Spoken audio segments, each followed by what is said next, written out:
afternoon, everybody, and welcome to Twist Gaming. We are here live at Gen Con 2017 at the AEG booth, and we are here with Bryan and Matt, who both worked on and created the Cutthroat Kingdoms game. Good morning, afternoon, evening. I have completely lost track, and my voice, apparently. How are you guys doing? How's Gen Con treating you? Oh, it is incredible. It's great, yeah.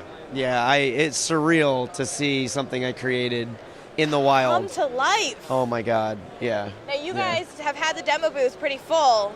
Yeah. For your awesome game. Yeah, it's been completely full. We're just about to sell out. That's very exciting. It is incredible, yeah. Tell me a little bit about Cutthroat Kingdoms. Yeah, well, so Cutthroat Kingdoms is a game of medieval conquest.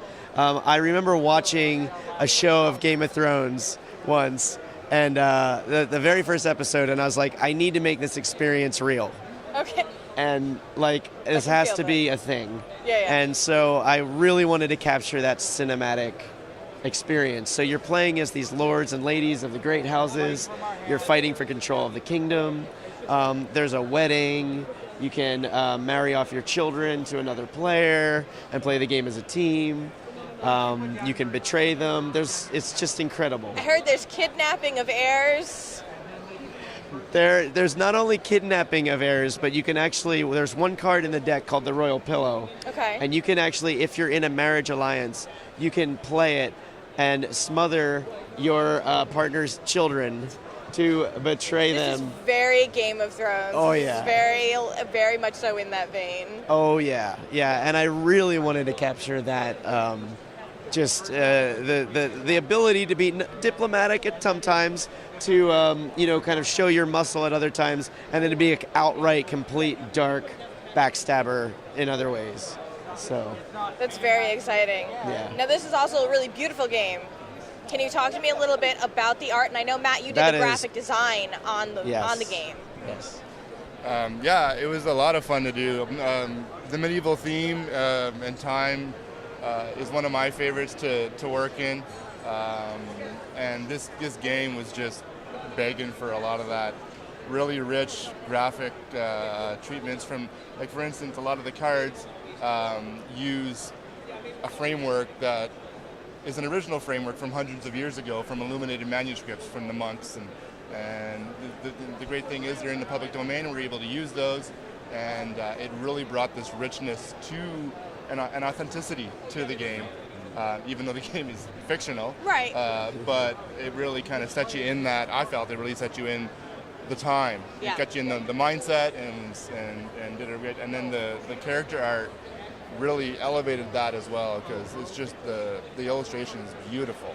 Yeah. The game is really gorgeous, and I think it was such a nice nod to that time period to use the actual illuminated manuscript to frame the cards there, and like you said, to bring you into that time period, because this is a very immersive game. That was one thing that Bryan really wanted to hit home with me when he was talking about the game. Bryan's always very passionate about everything, really, but especially about this game, and in no uncertain terms, he wanted me to understand that when you're playing this, you are assuming these roles and, really get into it. Because these negotiations, if you do that, these negotiations are really the fervor that is sewn into these negotiations, and it really kind of bolsters that. So. Oh yeah. Yeah, and Matt's done an incredible job of with my vision of immersion, total immersion, in fulfilling that in the art side of things. And then a shout out to Culpio Fox, who was the illustrator. And she lives in Germany. Very cool. And she did the art, and she just was absolutely incredible to work with. Now you and Matt kind of linked up through AEG because you had done previous work for AEG. Yes. On That's right. On the Mystic Vale game. Yeah, just a bit of work, and then post Cutthroat, there's a few other ones coming out, but yeah, that was fortunate enough that AEG had signed the game with Bryan, and in conversations with some of the guys there, they're like, hey, we got this new one, Cutthroat Kingdoms, and there was a graphic treatment for some of the cards, but they kind of wanted it to be a little bit more, they weren't not say happy, but they wanted to kind of take it in a little bit of a different direction. So they brought me on the project, and I talked with Bryan at length. Yeah. And we were able to kind of talk around some ideas of what might work visually, and they seemed to be on board with that, and that's kind of how it started. That's the best, when you can get to work with somebody on a project like that you can translate his vision and make it come to life. Oh yeah, absolutely. How did you link up with your illustrator? Believe it or not, I met her on DeviantArt.com. That is such a great place to find really great artists. Yeah, I mean, it's hit or miss. I actually, my first artist only did one piece. I paid about $300 for it, and I was left with nothing because it just didn't work out. She didn't have the bandwidth to do a full game. And so a word of warning with DeviantArt is you'll find gems, but you also, it's kind of a free-for-all. But my God, all I had seen of her work was foxes. Okay. Like literally, she had these beautiful illustrations of foxes. And it was kind of a gothic, dark sort of style. And I thought, I'm going to take a chance and see if she can do something other than foxes. And my God, everything is in her wheelhouse. Yeah. Really? Oh yeah, even landscapes, for the territories and everything like that. Right. That was not her thing. She was really uncomfortable doing it. She was really scared that she wouldn't be able to, because she really is a good, person, a person. An honest kind of, you're your own worst critic. I want to give you the best product person. That too, yeah. And when she ended up doing them, it was tremendous. And so it was just I was so happy to work with her. And she was fast. She was really affordable.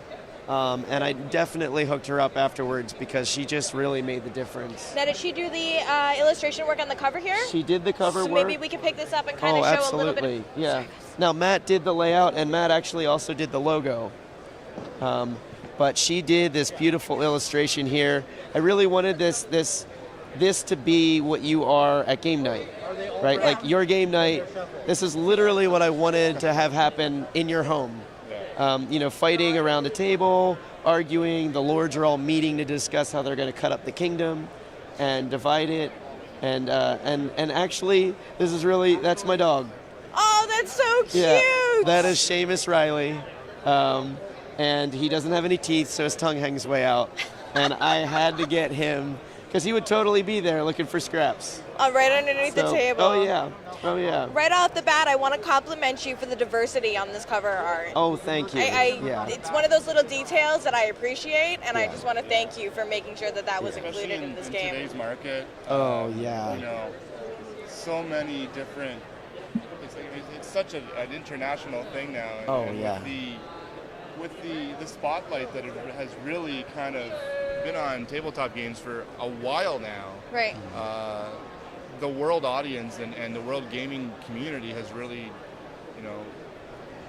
well, it's blossomed. Thank you. That's a good word. Yeah, it's blossomed. Yeah. And man, you're shooting yourself in the foot if you don't realize that and pay homage to it, really. Specifically, I feel in a game where you're trying to promote the immersiveness of that game, to have some sort of character art that you can identify with 100% is so important to that immersive experience. Maybe it's not 100% accurate historically. No. Doesn't matter. Right. No, it did. Now, the one thing, about the diversity, it's pretty deep. I was very, very adamant that all the women were fully clothed. Right, except if they're thematic. Yes, I was adamant. Thank you so much. The one character who is kind of dressed in a sexy sort of way is actually the queen of kind of a prostitution ring. So it fits thematically. So it fits her character. That is the most important part, I think, is that I get sexy characters. Yes. If it makes sense. It's gotta make sense. But needlessly. No, gratuitous is just. And not only that, but her faction. So every card has two heirs, a male and a female heir. Okay. Her card actually only has a female, and that's because actually in the world it's a matriarchy, and they actually only use men as breeders, so they keep them locked in the dungeon. Very Amazonian. Oh, I have a whole world built. So they actually do not even think a man is eligible to be a royal heir. So I I love the thought. Like, Yeah. there's a thought and a story Oh, and an yeah. explanation and some reasoning yeah. behind why this is the way it is. Oh, and, yeah, and that's yeah. really, really cool. Absolutely. Yeah. Can you take me through the high-level gameplay? Totally. Yeah. So the game starts out, you play as one of the lords or ladies on the cover. You have a hand of cards that are your bannermen or your house soldiers. Or in Lady Tiber's case, banner women. She has all women soldiers, which I wanted to add. And so you're playing cards from your hand and building and crafting a hand of cards. And that kind of represents who you've hired to do your dirty work, whether it be mercenaries or hirelings, or fighting for territories with your soldiers. So you're taking control of a kingdom that's laid out as cards in a circle. It's very different every game. Not only are the territories all different, but the placement of them is randomized, which matters just the same. Yeah. And then you're fighting, you're accumulating coins from those territories and gems. Gems are kind of a set collection where the more you have, the exponentially more valuable they get. The biggest part of the game, though, is that you may freely and openly negotiate at any time during the game. And those verbal contracts that you make, if both parties say yes, formally, or handshake, or some formal gesture, they are bound to those contracts for the rest of the game, unless they hire a conspirator to sever that deal. So, and that's really cool. You have to ask players permission to pass through their lands, and that's an open and free area where you can role play and charge them, or ask them for, a peace treaty or whatever. And then halfway through the game, there's a royal wedding where you can actually marry off your children to another player, and instead of it being a competitive game, now it is semi-co-op, and now you're playing as a team. And then at the very end of the game, there's a final mini game called the Royal Feast, where you have a chance to pass food that may or may not be tainted with poison to break up marriages and kill the royal heirs of your opponents. Oh, this game sounds like a lot of fun. I know personally our particular game group, we like to play social deduction. We are incredibly competitive, and this feels like a game that would hit all of the things that we really appreciate. That's cool. Yeah, I made what I love, so this is the type of game I love. I love like Twilight Imperium. Dune actually was a big inspiration. We were talking about Dune the other night. Yes. Dune was a very big inspiration. Battle Royale from Games Workshop. I love the meaty. This is actually really lightweight when it boils down. But it's nowhere near the complexity of those games. But it's got that depth, that crunch, that really, I feel like even as I enjoy RPGs. I like feeling immersed in a place, and I feel like just by knowing that you've got this story behind the game, just that adds some depth to a game. Well, thank you. I mean, and I want to lend that to, I'm a role player myself, and actually when we were making this game, we played by candlelight to the Game of Thrones soundtrack. And even though it was being played on like a pink foam, I had like this tiny coffee table as a kitchen table because I was pretty broke. But we still played with those candles and really wanted to immerse ourselves. That's really cool. And so it's all about the immersion. That's awesome. Okay, so how does our audience get their hands on this game? Yep. So, well, if you're at Gen Con, I think we're probably sold out right now. Which this is was a good problem. Congratulations. Oh, I'm so excited. So now I got a better table, a kitchen table. Yeah, actually, I have a kitchen table now. So thank you guys. I can eat. Yay! But in October, it's going to hit retailers. I do think on Amazon right now it's available for pre-order. Okay. And I'm sure you can find other online retailers that have it for pre-order. But October is when it hits the streets. And that's when the magic will actually happen. How do people find you on the internet to follow along with the progress of this getting into stores? So if you go to Alderac.com, that is the way to do it, AEG's website. Or you can go to BryanMerlonghi.com, and that's where I do a lot of postings about what's coming up, events, ways that you can get involved in the community that's already been built for the game. As somebody with a funny Italian last name, would you mind if I ask you to spell your last name for those absolutely. of you looking for the internet address? Yes, so it's BRYAN no space, MERLONGHI.com. Perfect. And we're good to go. Awesome. Yeah. Is there anything else that you would like to make sure that our audience knows before we say goodbye? I always like to say to people, this was a dream of mine since I was a very little kid. And along the way, the world sort of beat me down and told me no. And I finally one day said no to your no. I'm doing this, and watch me do this. You used a royal pillow on the no. I royal pillowed the no. And do not ever give up on your dreams, because dreams come true. I promise you. Yeah. That's really, Yeah. that hit me right in the feels. Oh, I know, it did for me too. Matt, do you have anything coming up that you're working on that you want to make sure our audience knows about, or where they can get Yeah, a hold I of got you? a bunch of stuff coming up with Alderac actually. So we two other games that they have here at Gen Con. Cutthroat, no, that's all right, not Cutthroat Kingdoms. That's do. what we're talking You do about. have that They do. Or maybe not anymore, it might be sold out. But dramatic pause. Dramatic pause.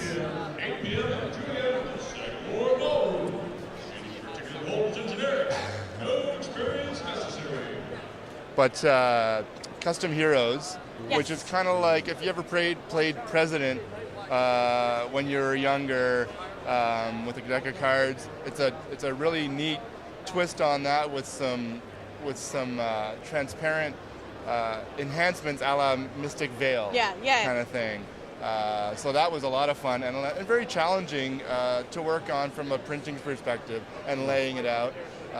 But I've played it a couple of times here at the con, and it's brilliant. John Clare is a fantastic designer as well. We were fortunate enough to play it at Dice Tower Yeah. on Oh, stream. nice. And it was a lot of fun. Yeah. So Oh, yeah. And it's quick, it's fast, it's super. Yeah. Oh, yeah. And that's part of the Big in Japan line in Alderac. Yeah. Another one on the Big in Japan line is something they brought over from Japan. It's called Unicorn is Knights. Kind of an odd name, but it's unlike any game I've really played before. It's got these really neat mechanics, and I'd be lying if I said I completely understood all of them. So, but that's a lot of fun. And then we just wrapped on Thunderstone Quest, and it's heading out to print for next year. Okay. So. Very exciting. Well, Yeah. gentlemen, thank you so Thank you much so for giving much. me I your really time. appreciate it. No, I Yeah. really appreciate Thank it. you. Yeah. Thank you very much. Thank you, guys.